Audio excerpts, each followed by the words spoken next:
Namaskar. Welcome to this summary session of the 14th Adhyaya of Sri Bhagavad Gita. We start with our gratitude towards the Lord, with whose grace everything is possible. We pray to this Guru Shishya Parampara through which this knowledge is preserved, transmitted, so as to reach us through generations. I pay my respects to my Guruji, Pujya Guruma, with whose grace I am able to learn the scriptures and share this understanding with you. We start with a prayer. Om Sahana Vavatu Sahanau Bhunaktu Saha Viryam Karavavahai Tejasvinavadhitamastu ma Vidvishavahai. Om Shanti Shanti Shanti.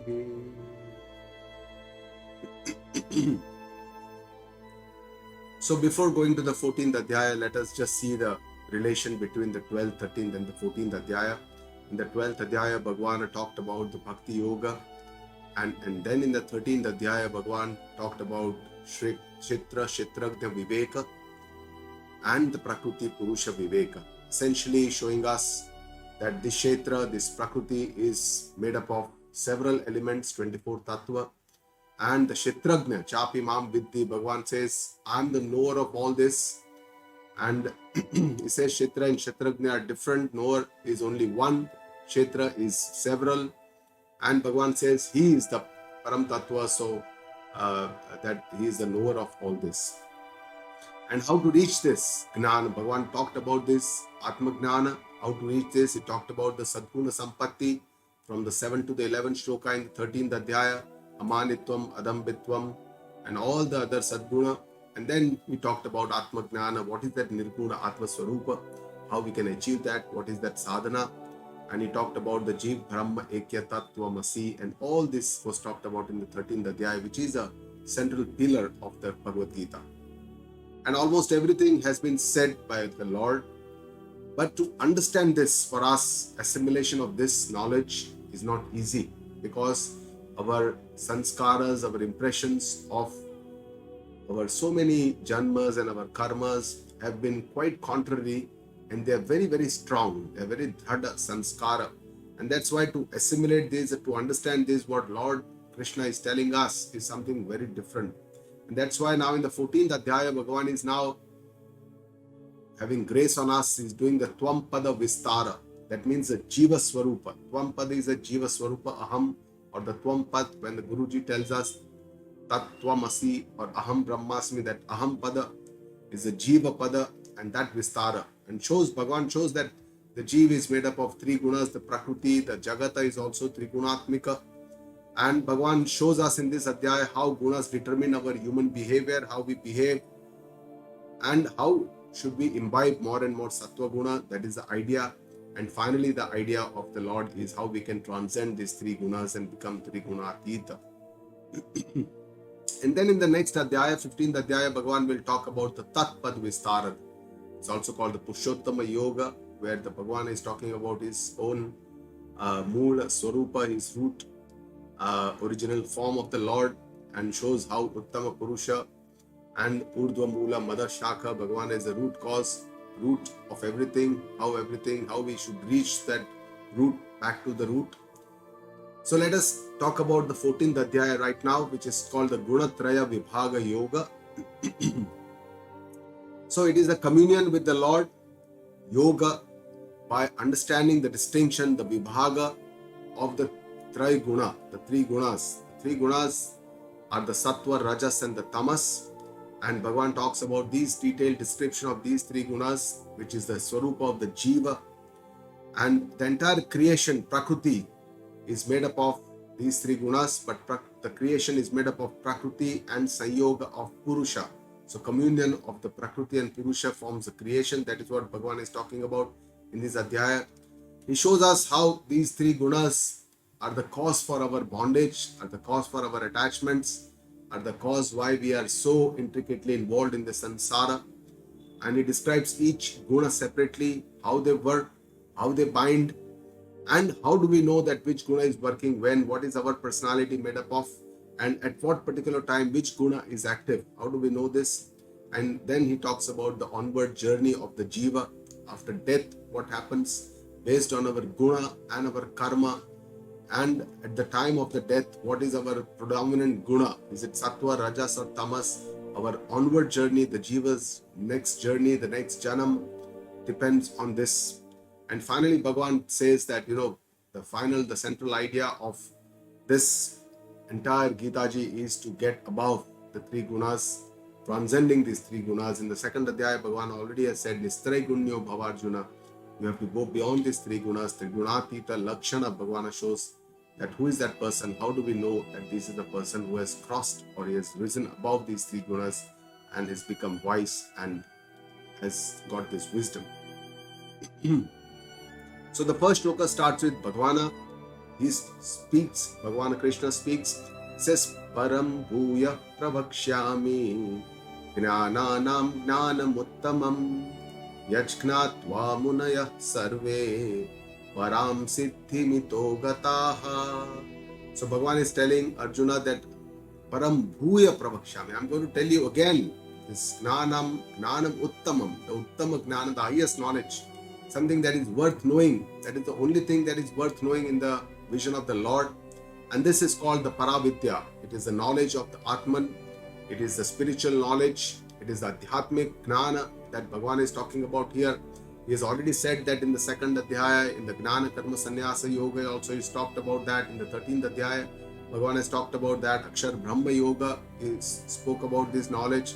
So he's spoken about this Atma Tattva several times before his 14th Adhyaya, but he says to Arjuna, by his grace, he's telling him that I'm going to tell you again, Yajgnatva Munaya Sarve, by knowing which all the munis, the wise people, the enlightened people, the wise people, Param Siddhim Itah Gataha, that they've attained the highest state, Param Siddhi, the highest state. And what is that highest state? Bhagavan has talked about this highest state, Param Dhama, Param Siddhi. He says it is the liberation of all these pain, misery, dukkha of the samsara and getting above this. And this sorrow or all these miseries are rooted in our ignorance, our avidya, our ajnana. And that is what Vedanta tells us, that we have to get rid of this ajnana, and that is only possible by Atma Gnana. And this Atma Gnana, the Paravidya, is the highest knowledge. We keep living our life knowing about the world, about all the sciences of the world, about all the information of this world, about all the news of this world, about our own profession, and all these knowledge is the Aparavidya. And the more we know, the more we feel that we still need to know. There is a lack of knowledge, we still are ignorant, we still don't know as much, and then we keep trying our best to upgrade ourselves with this knowledge. But Bhagavan says that Paravidya is the highest knowledge. Once you know this, there is nothing left to be known, and that is the highest knowledge in the eyes of the Lord. Idam gnanam upashritya mama sadharmya magataha sarge pino pajayante pralayena vyathanti cha. So Bhagavan says, what is the benefit of attaining this Atma Gnana? He says, Idam gnanam upashrita. If you take the shelter of this knowledge, if you get enlightened by taking shelter of the Guru and reading the Vedanta and understanding the Vedanta with Shravana, Manana and Nityasyana, what happens? Bhagavan says, if you obtain this knowledge, Mama Sadharmyam Agataha, you achieve my eternal form. Bhagavan says himself that this, and what is how do you know you have achieved the eternal form? Bhagavan says, Sarge api na upajayante. They don't need to take birth in this world because they have understood that they are not the Sharira, Mana, Buddhi, Ahankara, but they are much beyond this. They are themselves Atma Swarupa, and Atma Swarupa by itself does not have to take birth, does not have to die. It is eternal soul. So once this understanding happens, Pralayena Vyatanticha, and they are not miserable at the end of the world, because at the Pralaya Kala, individually Pralaya Kala is our death. On a samasti level, Pralaya Kala is the end of the universe. And at this time, there is the most pain and misery because of the fear of death and the pain and the miseries that come along with the diseases and the death. But this person who is wise person is not affected or miserable at the time of passing away or at the time of Pralaya Kala, because the understanding is that he or she is not this body, soul, body, mind, Sukshma Sharira, Stula Sharira, but the eternal soul. In the next shloka, the two shlokas, Bhagavan talks about the creation of this Srushti, how this is created, how the Sanyoga, the communion of the Purusha and the Prakriti creates this creation, the Srushti or the Sansara. Mama yonir mahad brahma tasmin garbham dadhamyaham sambhava sarva bhutanam tato bhavati bharata. So Bhagavan says here that Mama Yoni Mahat Brahma. Brahma here word is used for Prakriti here. Prakriti is the Maya, the nature through which this entire creation develops. So Bhagavan says that is Mama Yoni. That Prakriti is my Yoni. It is my womb. It is my great womb. It's a Mahat Brahma. And Bhagavan says Tasmin Garbham Dadhamyaham. I plant the seed of creation. I put this seed of creation into this womb Prakriti. And this is how, O Arjuna, Sarva Bhutanam Tatah Bhavati. He says, O Arjuna, from this Sambhavaha, all these beings, all the Jiva, all the Bhutas, Bhuta means those who arise from the Pancha Bhuta, are the Bhutas, all the beings, all the living beings arise, come into existence, they are born from this communion of the Purusha and the Prakriti. Bhagavan says, Prakriti is the womb, I am the planter of the seed of the creation. In the next shloka, it says the same thing in the different way. He says nature is the universal mother and God the universal father. Sarva yonishu kaunteya murtaya sambhavantiyaha tasam brahma mahad yonihi aham bija pradah pita. So Bhagavan says, O Arjuna, all the beings are created, murti, all these bodies or all these beings, Sarva Yonishu, of all the species, Sambhavanti Yaha, they are created like this. How? It says, Tasam Brahma Mahat Yoni, the Prakriti, the nature, the Maya is the great womb. Aham Bija Pradah Pita, I am the father who plants the seeds into this. So, Mother, nature is a universal mother and Lord is our universal father. Now Bhagavan starts describing the three gunas, how they are the cause for bondage, and then individually describing the gunas. In the fifth shloka, Bhagavan says how these three gunas are the main cause for our bondage. This is Sattvam Rajastama iti guna prakriti sambhavaha nibadnanti mahabaho dehe dehinam avyayam.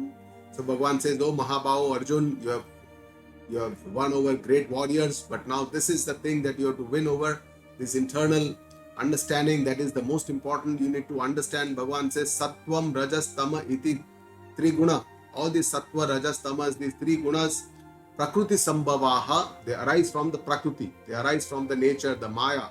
So Maya is the three gunatmika, that is what it is said, and from there the entire creation starts. So when the Jagata and the Jiva are created, they are also having these three gunas. And Bhagavan says, these three gunas nibhadnanti, they are the ones which are the cause for bondage. They are the ones that bind all the Jivas, especially the human beings, to this, to this Srushti or Sansara. Dehe dehinam avyayam. Dehe, in the body, that person or that soul which is living, the Dehi is the one who lives in this body, Deha. And that Dehi is Avyayam, that soul is indestructible, it is eternal, it is unchangeable. And this Dehi is bound to the Deha by these three gunas. That is what Bhagavan is telling us. And then Bhagavan describes each guna separately. First he describes the Sattva guna, how it binds. Tatra Sattvam Nirmalatvat Prakashakamanāmayam Sukha Sangena Badnati Gnana Sangena Chanagha. Bhagavan says, O Anaga, O Arjuna, you are devoid of sins. You are also full of Sattvic guna, O Arjuna. Says Tatra Sattvam Nirmalatva. Sattva guna is the Nirmala. It is a very pure, it is a Shuddha guna, that is the one that we need to imbibe or inculcate, because it is Nirmala, Shuddha, Sattva. Prakashakam. Prakashakam means it is the one which illuminates everything. Illuminates in the word doesn't mean with light. It means with knowledge. Because Bhati, or the Chitta Swarupa of the Atma, that is the one which illuminates everything. Similarly, Sattva guna is the Gnana Pradhana guna. It is the one which illuminates, which is the knowledge. Illuminates the knowledge. And it is Anamayam. Amaya means disease. And anamaya means devoid of disease. So it's completely healthy, it is devoid of disease. And how it binds, Bhagavan says, Sukha Sangena Badnati. It binds the soul by happiness. Sukha comforts, happiness.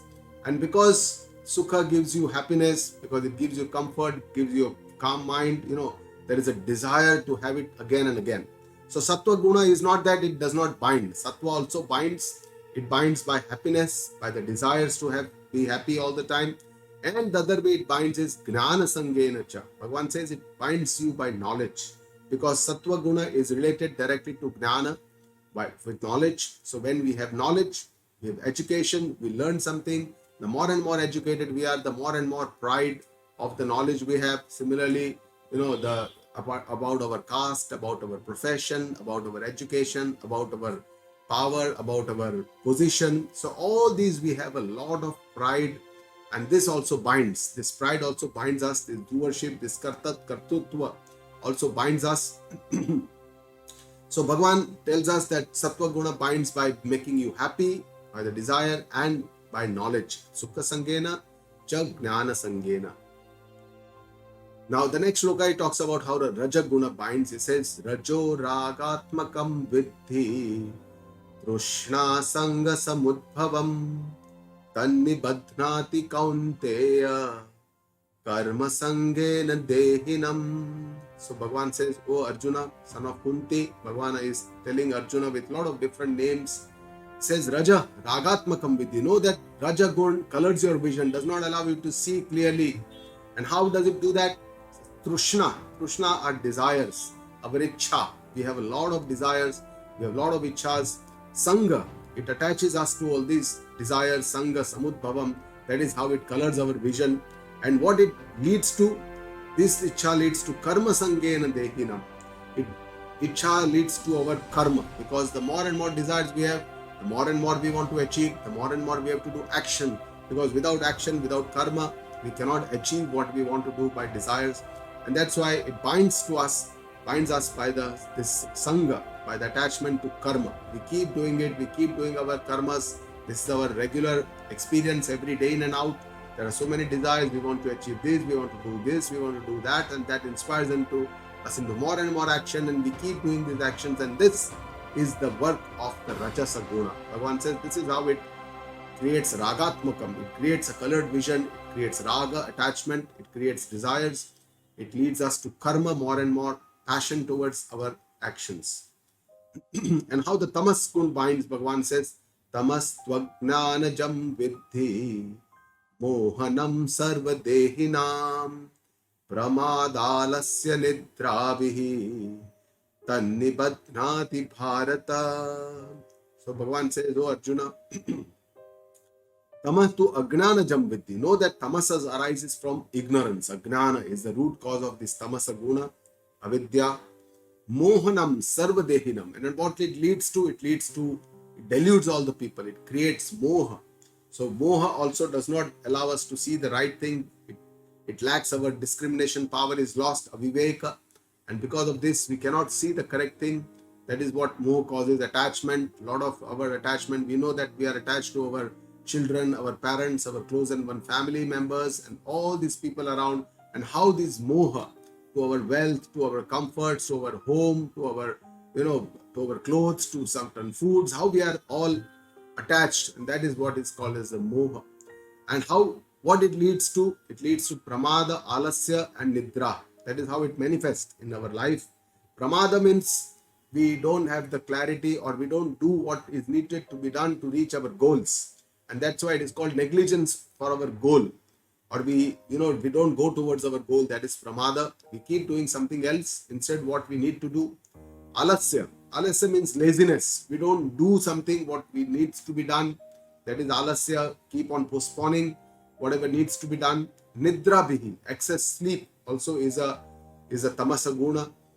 Tat nibadnati. And that is how it binds people. Bhagavan is telling us agnana, moha, and how it works in the front, pramada, alasya, and nidra. Bhagavan again summarizes how each gun binds, says Sattvam Sukhe Sanjayati Rajah Karmani Bharata Jnanamavritya tu tamaha pramade sajjayatyuta. So Sattvam guna binds with happiness, joy, and knowledge and pride. Raja, Bhagavan says, karmani bharata, inspires us into action because it creates a lot of desires and inspires us and attaches us into action. Gnana avritta tu tamaha. Tamasa hides our knowledge, our Gnana Swarupa, and that is by Agnana, and that is how it inspires us into or attaches us into carelessness, pramada. We don't do something that we need to do and instead do other things. And how do we know which guna is working and how we are working?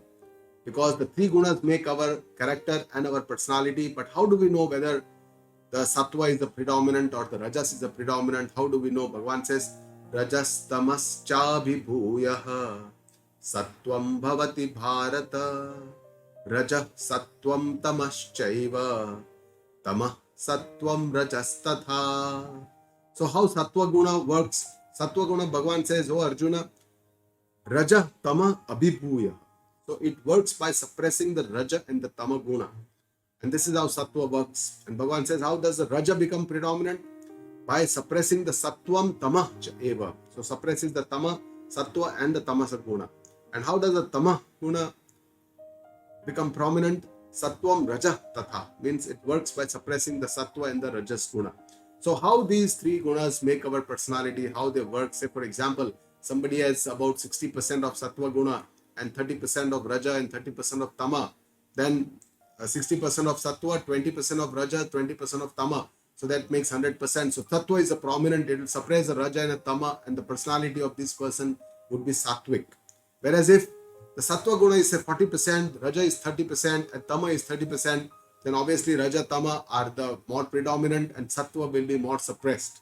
And similarly, if sattva is only 20%, raja is 40% and tama is 40%, obviously the sattva will be very little seen. The raja tama will predominate over the sattva. So this is how Bhagavan is trying to tell us how each guna works by predominating and suppressing the other gunas. And how do I know whether the sattva is active or not? Bhagavan says, Sarvadvareshu dehesmin prakasha upajayate gnanam yada tada vidyat vivruddham sattva mityuta. Bhagavan says, when Sarvadvareshu, all the dwara, our five senses, the Gnanendriyas, are called the dwara, through which we imbibe the knowledge from this outer world. The outer world consists of all the Vishaya, the Padartha, the objects. And this object or this knowledge comes into us by the Indriya. Shotra, Tvak, Chakshu, Rasana, Grahana, the five Gnanendriyas through which we imbibe this knowledge and it goes into our mind for processing. So they are involved in illuminating the knowledge, Prakasha, Gnanam Upajayate. This is the way we understand all this worldly knowledge as well as the Adhyatmic knowledge, also the spiritual knowledge, also through Shravana Indriya, we have to imbibe Guru, Shravana, Vedanta Vakya, all these we have to understand. So it requires a very calm mind to get this knowledge. Bhagavan says, Tada Vidyat, that know that Vivruddham Sattvam iti utaha. Sattva guna is on the rise. So when the knowledge is being assimilated, when the mind is calm and when the knowledge comes in through the Indriyas, this is, so Gnana and Sattva are intricately connected to each other. So how do I know that the Raja Guna is currently working? Bhagavan says, Lobha Pravruttira Rambaha Karmanama Shama Spruha Rajasyetani Jayante Vivruddhe Bharatarshabha. Oh Arjuna, the greatest in Bharata dynasty, says, Rajasi Vivruddha Metani Jayante. Note that the Rajas is on the rise. When Lobha Pravrutti Karmanam Arambaha means the lobe, greed, pravrutti, all types of our karma, actions, greed, all our projects. When everything starts, we keep doing these desires, we keep into this action. And when the ashama, mind is not quiet, it's always full of desires, we want to achieve more and more greed, ambitions, more and more spruha. And there are intense desires. Because of this, the mind is not quiet, is not steady. And this leads us into karma, all our different activities. Know that Rajas is on the rise. And this is our very normal, our experience of everyday's experience, how we are into these, Rajas Gun, because we have to do so many, we have to complete so many tasks and everything. We have a to-do list every day.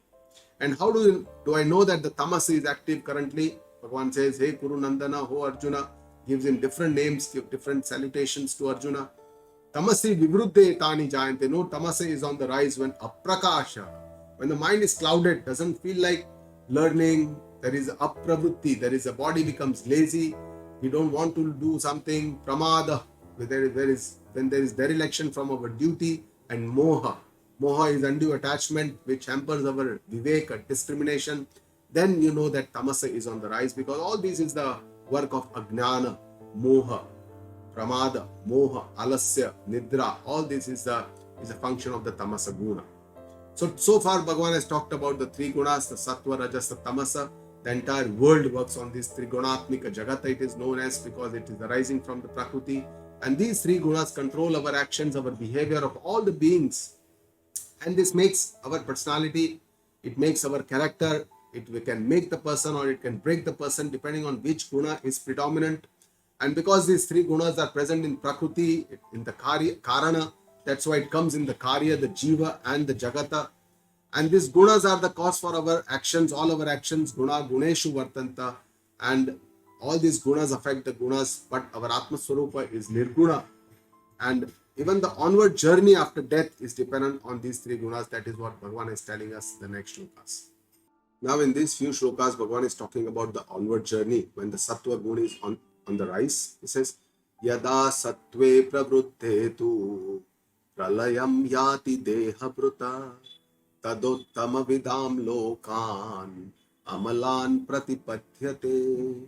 So when the sattva guna is on the rise and pralayam yati deha bruta, when the person comes to an end, or the stula sharira comes to an end, or when it dies, Bhagavan says, tada uttama vidam lokan. He attains the higher loka, because sattva is on the rise, so he attains urdhva loka, the higher loka, which are the deva loka, the brahma loka, shiva loka, all these. Amalan pratipadyate, where there is no mala, it is amala. Amala means it is completely pure, there is no impurity in these lokas. Rajasi pralayam gatva. So when the rajas is on the rise at the end of the death, karma sangishu jayate, these people will be born among people who have attachment to karma. So that is a manusha yoni on this earth plane. Tatha pralina tamasi. While if the tamasa is on the rise, Bhagavan says muda yoni shujayate. These people will attain the muda yoni, the lower yoni, the animal species, the adho yonis, the pashu, pankhi, and all these in the next birth. So Bhagavan talks about the onward journey. Essentially, Bhagavan is trying to tell us that we should trying to move from the tamas to the rajas to the sattva guna.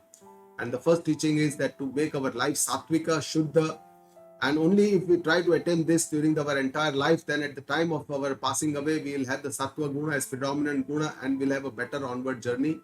And this is the main practice of the entire spiritual journey, to make ourselves sattvic, shuddha, because shuddhi is very important only to have the gnana or to even have a good personality. And this requires sattvic thoughts, actions, behavior, sattvic ahar, everything, the sphere of our activity has to be sattvic. What we read, what we listen to, TV, videos, our films, Nam Smarana, Bhakti, devotion. Satsang is also a very powerful tool to have Sattvika Bhavana. Swadhyaya, Gitaji, scriptures, all these are very important to make a Sattvic. But Bhagavan tells us that this is not the final goal of life to become Sattva. The final goal of life is then to get over the three gunas, because even the Sattva guna binds us and we have to get away from this bandhana, this bondage. Bhagavan tells us to transcend these three gunas, to understand our eternal Atma Swarupa, and to understand that we are one with this Lord, with this Atma Swarupa. That is the final understanding. So Bhagavan is now talking about the benefits of these gunas. Karmana sukrutasyahuhu satvikam nirmalam phalam rajasastu phalam dukkham ajnanam tamasah phalam. So Bhagavan tells us here that the fruits of the Sukruta karma are the Punya karma, the good auspicious karma, Sat karma, are Satvikam and Nirmala. Nirmala means they are all pure and Satvika. So if we have Punya karma, if we do good action, then we'll have a good, Satvik karma will lead to the Nirmala phala. There will be worldly fame, prosperity, happiness, and spiritually also we'll have upliftment. Rajasa to phalam dukkham. Bhagavan says that the fruits of Rajasa karma, which inspires us into actions, a lot of desires, actions, these are miseries, because every time we have desires, all our desires cannot be fulfilled. And when our desires are not fulfilled, then we'll have pain, we'll have miseries, because this greed keeps us into action. However, Bhagavan says that the phala of this Rajasa guna is dukkha, whereas the Tamasa guna phalam ajnanam. Bhagavan says fruit of Tamasa is ignorance, ajnana. Ajnana itself means lack of discrimination, aveka, aviveka, moha, and all this is the cause of ajnana. And Bhagavan tells us again the same thing, again by His grace. Sattvat sanjayate jnanam rajaso lobha evacha pramada mohau tamaso bhavato jnanam evacha. So Sattva gun leads us to knowledge. Sattvat sanjayate jnanam. Bhagavan tells us it's very important. This is a direct relation. Rajasa lobha evacha. Rajasa inspires us into greed. Pramada moha tamasa. Tamasa leads us into pramada and moha. And ajnanam is the root. Jnana is the root of this tamasa guna, which leads us into moha and pramada. And Bhagavan also summarizes the onward journey. He says, Urdhvam gachanti sattvastha madhye tishtanti rajasaha jaganya guna vrittistha adho gachanti tamasaha. So sattvic people attain the higher lokas. Rajasic people attain the world or the manusya yoni. Madhye tishtanti.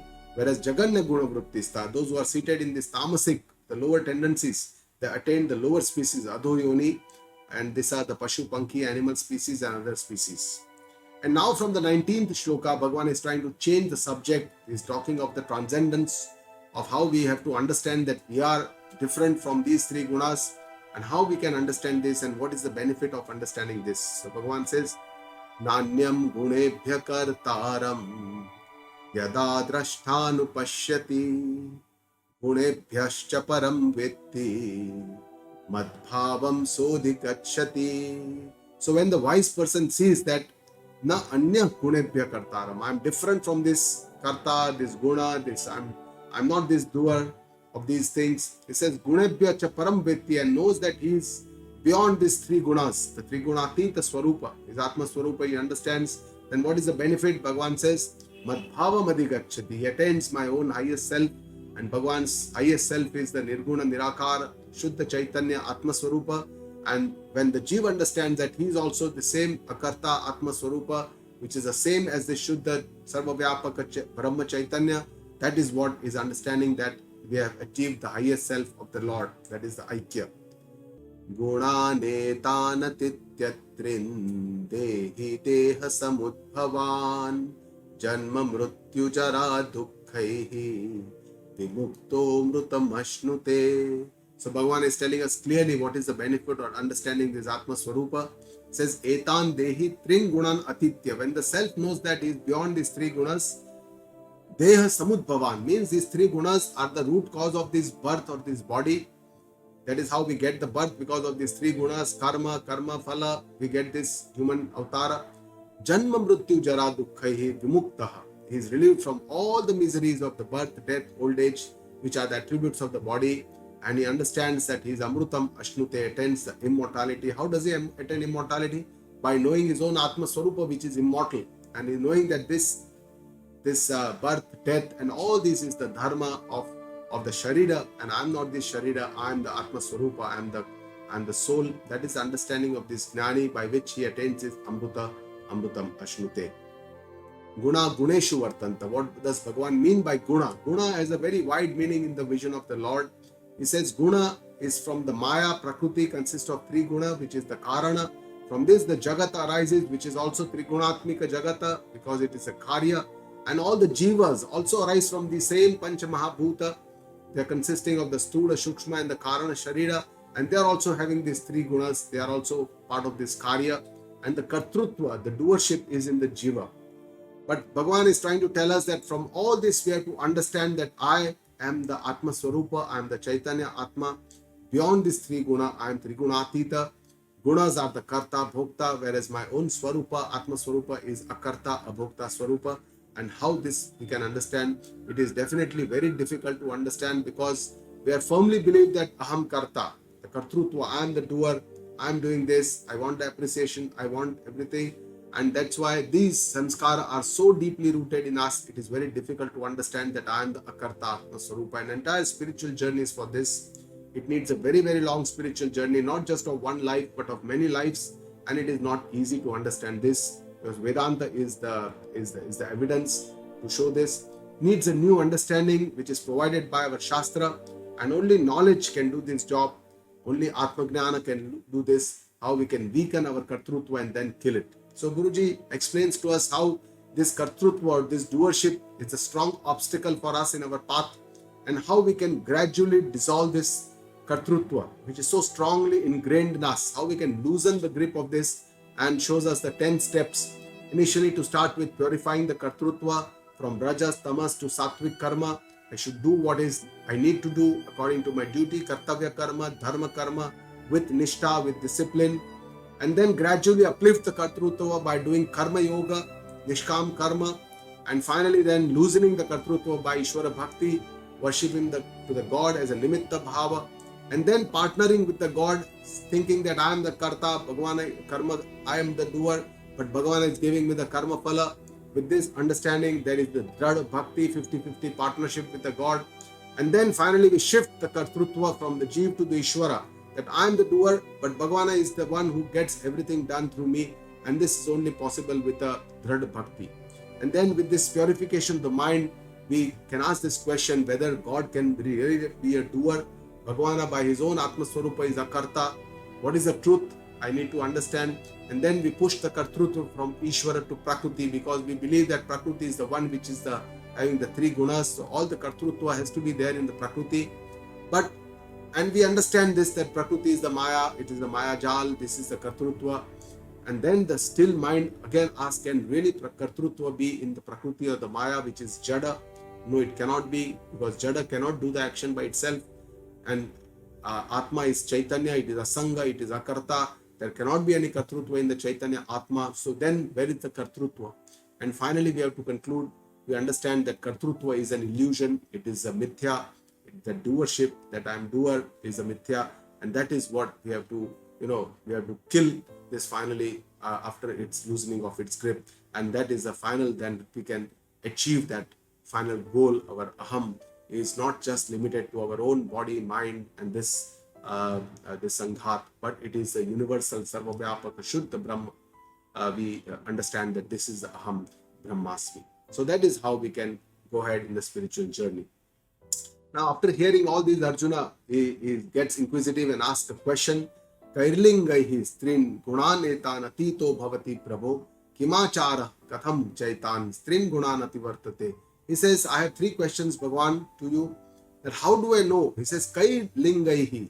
How do I know what is that linga? What is that chinna? What is that sign of that person has crossed the 3 gunas, has become gnani, has become enlightened, wise, has become trigunatita. How do I know this? How would I know that I have achieved that? Or if there is somebody else coming in front of me, how would I know that that person is trigunatita? And the second question he asks is kim achara. What is his or her behavior or conduct in life? Because even after that person is a gnani, has to live the life. And how would I know that? How is the behavior of that person? And third thing is katham cha etan trin gunanati vartate. How does one cross these 3 gunas? Bhagavan gives the answer. In the first shloka, he answers the first question, Kailingaihi gunatita bhavati. He says, prakasham cha pravrittim cha moham cha pandava. He says, oh Arjuna, in knowledge, in actions, and in delusion. So knowledge is out of sattva guna, actions out of rajas, and delusion out of tamas guna. So in all these 3 gunas, that person na dveshti, does not have any anguish, no dvesha, some pravruttani, when he is in this action. And while he is in action, there is some rajasa, some tamasa comes in his life, but he does not get anguished. Neither, he says, na nivruttani kankshati, nor does it desire that these gunas are relieved completely. Rajas, tamas, if they come in, he does not have the desire, strong desire, why did it come to me? It should get relieved. All these strong desires are not there, that strong raga, dvesha. In all these 3 gunas, this person is devoid of that, and that is the linga, that this person is a gunatita. And raga, dvesha are the likes and the strong likes, dislikes, the attachments, repulsions, which are our main problems. They are our conditioned strong choices, makes us our stubborn attitude, obsession, and invalid insistence for that particular choice. And it's only with the understanding of the Gnana, it relieves all these misconceptions, makes our attitude more flexible, and it depends on how much Mahatma Buddhi we give to each thing. Depends on that, we have this jid or this duragraha. So sattva guna does not get too elated. That person is not attached or raga, or neither gets dvesha with the rajas or the tamas. So essentially what Bhagavan is trying to tell us is that we should go from rajas, tamas gun to sattva gun, but final journey is beyond these three gunas. That is the crux of the teaching of this adhyaya. Second question is kimachara. And Bhagavan answers, he says, Udasina vadasino guneryo na vichalyate guna vartanta ityeva yovatishtati dengate. So this person, how does he behave? He is seated in udasina. He is udasina. He is equipoised. He is unaffected. He is risen above everything. And that's why it's like an umpire of the badminton or a tennis match who doesn't take any sides. He's risen above and he sees everything, both the players from the same perspective, does not have any sides. Guna yana vichalyate, does not get affected by the gunas. Because gunas, he knows that he is beyond these gunas, sees this like a play, that guna, there is some play going on. Guna vartante iti eva avatishtati, because the understanding is that gunas are in action with the gunas. I am not affiliated or attached to this. I am the self, I am the sakshi, I am the observer. That is the understanding of this wise person, and that's how he can see this as a play happening. Na ingate, he does not get disturbed. There is no disturbance because he feels that he is like seeing a movie, does not get attached or affiliated to this, and does not get emotionally so involved with this, because he knows that one guna is pravutta guna, guneshu vartantaha. One guna vartanta in another guna, and he is apart from this guna, is a sakshi swarupa. So how does this person remain same? He again says kimachara, the same answer Bhagavan is saying, sama dukkha sukha swastaha samaloštashma kanchanaha tulya priya priyo dhiraha tulya nindatma sanstutihi. So in all this sama, dukkha, sukha, all this paristhiti, on all these situations of the mind or the body, this person is swastha, is very composed, does not get too affected by sukha or dukkha. Sama, loshta, ashma, kanchana. So he remains sama, same for loshta, ashma, sand, stones and gold. So all these objects, different objects in the world, this person has the same. I mean, of course, he knows that this is sand and this is stones and this is gold. He knows the difference. But his attachment or affiliation or mahatva buddhi is not in the gold, that he should hoard it or he should get it with him. That is not the perspective of this person. So he has the same samatva buddhi. Tulya priya apriya. In the person, we have a lot of discrimination between people whom we like and we don't like, dislikes, like persons. But this person remains the same. For him, there are no severe likes or dislikes. And this person is very calm, dhiraha, tulya. Tulya means same in ninda and stuti. Ninda is disrespect and stuti is our praise. So we get very affected by somebody who praises us. We are very happy, we like that person. But somebody who disrespects us, we don't like that person. So this person is very calm, cool, and very, very steady and very patient. Similarly, mana pamana yoh tulya. Tulyo mitrari pakshayoho sarvarambha parityagi gunatita sa uchyate. So this person remains same, tulya in mana, apmana, respect, disrespect, does not matter to him. Even in does not take, is very balanced, does not take sides like this is my friend or this is my enemy. This kind of mitra, ari, this kind of sides does not take. Sarva arambha parityagi. He has given up all the desires for action. And because he does not have too many desires, does not want to do too many things, he knows that he has achieved whatever he wanted to achieve.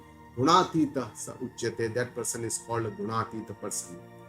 So Bhagavan has already described what is that attributes of the wise, the gunatita lakshana. He is a samastiti, he is equipoised. This is difficult to achieve. What Bhagavan is talking, mana, apmana, stuti, ninda, mitra, ari, sama, loshta, ashma, kanchana, all these samata, samatva, in all the objects, persons, world, situations, experiences, all this to remain sama, it requires a sadhana. And Guruji tells us that it requires a very close observation of our mind, antar nirikshana, about how the vrittis, feelings arise, how we are pratibhavad, our inner responses, and pratikriya, our outer actions, how they happen. It is definitely not impossible to achieve this state, because many of the rishis, munis have achieved this state, enlightened, wise people. Even today in our world, there are people who have achieved this state. And this mana, is the main problem, because we have to understand how we can nirmana moha and amanitvam. Bhagavan has already talked about it, that this mana, this bhukha of mana, that we should get respect all the time. That's why we need appreciation. We kind of expect all the time. And this, when somebody gives us, we should try to pass on this to the Lord, thinking that it is His grace because of which we have been able to do whatever we have done, and His greatness. And this is the chance that He has given us, and the nimitta bhava, and to share the credit with the teams that helps me to control my pride. When there is apmana, the disrespect, it helps us in the long run to learn from those areas and go on in life. And finally, the third question of Arjuna, how we can cross these three gunas, Bhagavan answers in the second last shloka of this adhyaya. He says, Mamcha yo vyabhicharena bhakti yogena sevate sagunan samatityaitan brahma bhuyaya kalpate. So Bhagavan is showing how you can cross the three gunas. Bhagavan says, avyabhicharena bhakti yogena sevate. One who worships me, Mamcha. One who worships me, Bhagavan says, with a one-point devotion, Ekanishta Bhakti. And Bhagavan has already talked about this Avyabhicharine Bhakti in the 12th Adhyaya, what he believes or means by Avyabhichari Bhakti. And Bhagavan here again talks about that as a very important sadhana, Sagunan Samatitya Etan. That one person crosses all these three gunas, Brahma Bhuyaya Kalpate, and becomes eligible to become Brahma. But this understanding is very, very important, that bhakti is a very important sadhana. Bhakti is not the goal, final goal. Bhagavan says clearly that bhakti is a sadhana. Avyabhichari bhakti, one-point devotion to reach that sadhya. Brahma Gnana is the sadhya. And bhakti is the worship of the Lord. It can be done in many ways, Saguna Bhakti, Nirguna Bhakti, but the bhava is the most important.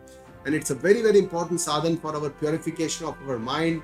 It calms our mind, makes us more concentrated towards the Lord, and helps us to surrender, Sharanagati, to the Lord with the bhakti. And it expands our God consciousness, Bhagavata Bhava. We don't see Bhagavana in just one murti, but gradually we see Bhagavana everywhere in all the vibhutis, in Vishwarupa, and finally everywhere, Sarvatra, and then Nirguna Nirakar, Parmeshwara. So this is how bhakti mitigates all our Bheda Bhava differences in all these objects, persons, gods, religions. All these Bhed Bhav goes away, and this is only possible by Avyabhichari Bhakti, that one-point devotion, a Bheda Bhakti, which can help us to achieve this Samata. And it will also help us to dissipate our pride, our Ahankara, and this is the biggest obstacle, the Pratibandh in our final goal to achieve, to understand the eternal truth, the Param Satya, what Lord Krishna is talking about here, that to achieve the Sama, Brahma Swarupa. The Brahma Swarupa is also Sama. It is also the Sama. So Samatva is the sadhana, Samatva is the goal. But sadhana, all these, the karma, bhakti, dhyana, chintana, all these are part of sadhana. Bhagavan is telling here that Avyabhichari Bhakti is a very important part of sadhana to achieve that goal, the sadhya, the Brahma Jnana. So in the final shloka, Bhagavan talks about that Brahma. He says, Brahmano hi pratisthaham amrutasya vyayasya cha shashvatasya cha dharmasya sukhaisya ikantikasya cha. So how this bhakti can make us eligible for Brahma, that is what Bhagavan has said in the 26th shloka here. Bhagavan says, Brahmana hi pratishtha aham. I am the manifest Brahma. And what is the meaning of this sentence when Bhagavan says, I am the pratishtha of Brahma pratishtha aham? Bhagavan is talking, it could be that, the Saguna, the Nirguna Brahma is the pratishtha of the Saguna Brahma, because Nirguna is the Adhisthana Brahma, Saguna is the Saguna Sakara in the form, Nirguna is a formless Brahma. Or the other way could be that Aham, my Aham Atma, and Brahma, Sarvavyapaka Brahma is the pratishtha of the Aham Atma. And Bhagavan is trying to tell us that this is what we need to understand. And it is only with this Avyabhichari Bhakti we become Shuddha, Sattvika, and then we can understand this Atma Gnana, that Saguna and Nirguna Brahma is one and the same, that Aham Atma and the Brahma, Sarvavyapaka Brahma is also one and the same. And this is the crux of the understanding of the Vedanta. And this Tattva that we have to understand, maybe we call it Tattva, maybe we call it Paramatma from the Bhakti Drashti, may we call it Parmeshwara, we call it any name, But this is Amrutasya, it is immortal, it is eternal, it is Sat, there is no birth, there is no beginning. Na jayate, na mriyate, va kadachita. It is Avyaya Tattva. Bhagavan has already used this word several times before in many adhyayas. It is unchanging, it is indestructible. Nainam chindanti shastrani, nainam dahati pavakaha. It is Shashwata, it is Dharmasya. It is like an ever-present Sanatana Dharma, and it is a Sukhasya, Ekantikasya cha, Ekantika Sukha. It is the ever bliss form. My own Swarupa is the Ananda Swarupa. It is not just Ananda Swarupa, it is the Paramananda Swarupa. It is eternal bliss, and this Swarupa is the Swarupa of the Lord.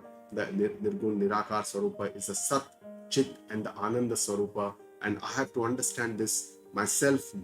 For this, I need the help of the Vedanta Shastra and the Guruji and the Gita ji to understand the vision of the Lord, how he's trying to tell us that how we can reach to this ultimate goal of our life. So with this, we come to the end of the 14th Adhyaya, which is the Gunatraya Vibhaga Yoga, where Bhagavan has shown us beautiful description of the three gunas, the Sattva, Rajas, Tamas. He started with the creation, how Prakriti and Purusha, Mama, Yoni, Mahat Brahma, how the creation happens, and how then these three gunas are the cause for bondage. Each guna, Sattva, Rajas, and Tamas, how they bind, and how do we know which guna is working, which one is predominant. And Bhagavan talks about the onward journey while each guna is predominant. Sattva guna, Urdhvagati, Raja guna, Madhyagati, and Tama guna, the Adhogati.